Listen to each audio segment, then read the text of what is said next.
Hey everyone, this is Kennedy Hawk from the Marvel Champions Monthly Fan Podcast team. We're going to go through another RRG 1.4 update recap, this time all about the entry for you/your. Hopefully by the end of this video, you'll be able to become the best you, or the best Marvel Champions player, by fully understanding the new way to resolve abilities, triggers, and targets when they use the word you. So, here we go. We're going to read through the abilities, and I'm going to interrupt them along the way with some examples and some questions and things that change compared to the old rulings or the old RRG at least. So the entry your, begins with this. While resolving card abilities, if the word you can be resolved as referring to the player's identity, it must be resolved as such. This includes, but is not limited to, a bunch of examples. So what this is saying is if something is targeting you, or something can target you, your identity. So if you're playing Jennifer Walters She-Hulk and it can target She-Hulk, then it must. There are some exceptions to that, and those are generally things that can't target She-Hulk. She-Hulk doesn't actually have a hand. Me, the player, I have a hand. So if something says to discard a card from my hand, that's where it's going to happen. But here's the examples they give us. If a card deals damage to you, or if you take damage, the player resolving that damage applies it to their identity, so the hit points on their identity card. If a card ability deals indirect damage to you, or if you take indirect damage, the player can assign damage to characters in play under their control. So indirect damage is still the same, it still targets you and all your allies basically, but it's targeting the player instead of the character. If a card ability exhausts you, the player resolving that card ability exhausts their identity. So exhausting an ally doesn't count as exhausting you, which makes logical sense. If a card ability places a status card on you, such as you're stunned, the player resolving that card ability places that status card on their identity. So you're seeing the trend here. When you is mentioned, it means your identity. If a card ability triggers from a game function that you perform, such as after you attack and defeat an enemy, the player resolving that card ability must resolve that card ability as if their identity they control performed that game function if able. For example, if an ability triggers after you attack and defeat a minion, it triggers after the controlling player's identity attacks and defeats a minion, but not when an ally under that player's control attacks and defeats a minion. So that's an important mouthful of a paragraph, and we're going to spend some time on that. So I'm a little bit confused. What does that mean? In the old RRG ruling, it sounded like if I played an event, that was an extension of my hero, and that counted as my hero defeating a minion. But now it sounds a little bit different when I read that first paragraph. But fear not, we're not going to be confused for too long. We're going to jump forward. So let's look at some breakdowns first on those bullets we just talked about. So cards like Green Goblin. After Green Goblin attacks and damages you, place one threat in the main scheme. This means you, your identity. So if you block with an ally against Green Goblin immunity formula, no threat placed on that main scheme. Sounds great. Green Goblin from Risky Business. Deal 3 indirect damage to each player in hero form. So if you're in hero form, it's going to deal 3 indirect damage to each player. It doesn't even use the word you. They really made it obvious there that you can spread this amongst allies and your hero. So pretty obvious. But here's the one that's tricky, right? We just talked about this. Under the old RRG, chase them down. After your hero attacks and defeats an enemy, remove 2 threat from a scheme. If I played an uppercut or a relentless assault, that would still work. So what's going on here? And what's going on is we're missing future paragraphs that actually define what you, your identity truly is, or what counts as you, your identity performing a game function. So you don't have to worry. Those combos do still work. Relentless Assault and Chase Them Down, Relentless Assault and Hall of Heroes. Those still count as your hero defeating something, which is very, very important. But let's talk about why. So we're going to skip the next chunk in the RRG entry and go to the bottom of the first column and then that second column under the you, your entry. And it says some player cards are considered to be an extension of the player's identity. When an action and or ability is resolved by a card type that is an extension of your identity, that action and or ability is considered to be performed by that identity.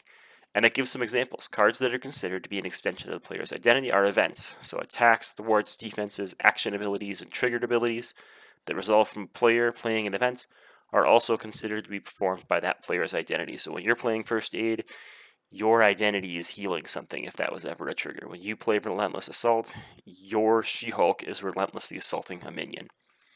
Resources. If a player spends resources, that resource is also considered to be spent by that player's identity. So if there was ever a trigger that says when you spend blank, would work. Upgrades, unless attached to a different character, upgrade cards are considered to be an extension of the identity. So this is things like combat training and stuff like that. This is also upgrades that deal damage can now count as damaging minions. So things like Yarnbjorn, right? Yarnbjorn is an upgrade that you play, a restricted upgrade. It can deal damage to minions. That would count as defeating a minion for your hero. So pretty cool. Cards that are not considered to be an extension of your hero. Allies. So attacks, thwarts, and defense and action abilities from allies, not your hero. Supports. Attacks, thwarts, defenses, and action abilities from supports, also not your hero. So let's go through some examples. So Relentless Assault plus Chase Them Down. That is an event. It's an attack event. That counts as an extension of my hero. So I can Relentless Assault a minion and then play Chase Them Down. Check mark. Good to go. Relentless Assault in the Hall of Heroes. Deal 5 damage to a minion if you paid using a physical. This does overkill. Blah, blah, blah, blah, blah. Again, Hall of Heroes. After you defeat a minion, so this you can be your identity, so it must be Relentless Assault plus Hall of Heroes is going to get you a glory counter. So that's great. But what are some things that don't work? Like Valkyrie. After Valkyrie enters play, deal 3 damage to a minion or 2 damage to a minion, depending on the resource type played. If that defeats the minion, that doesn't count as you defeating the minion. Even though you spent the resources to play Valkyrie, Valkyrie defeated the minion, so you won't get a glory counter for Hall of Heroes. Likewise, if you have Tag Team out there, Tag Team as a support counts as sort of like a different identity. So if you're defeating enemies with Tag Team, that is not going to get you counters for Hall of Heroes. Some other examples. So this one should be very obvious, but Surveillance Team isn't actually a thwart action. But if there was a support that was a thwart action, you couldn't defeat a side scheme with it and then play Turn the Tide, because the support would not count as your hero thwarting, and Turn the Tide says after your hero thwarts and removes all the threat from a scheme. So got to be a little bit careful there.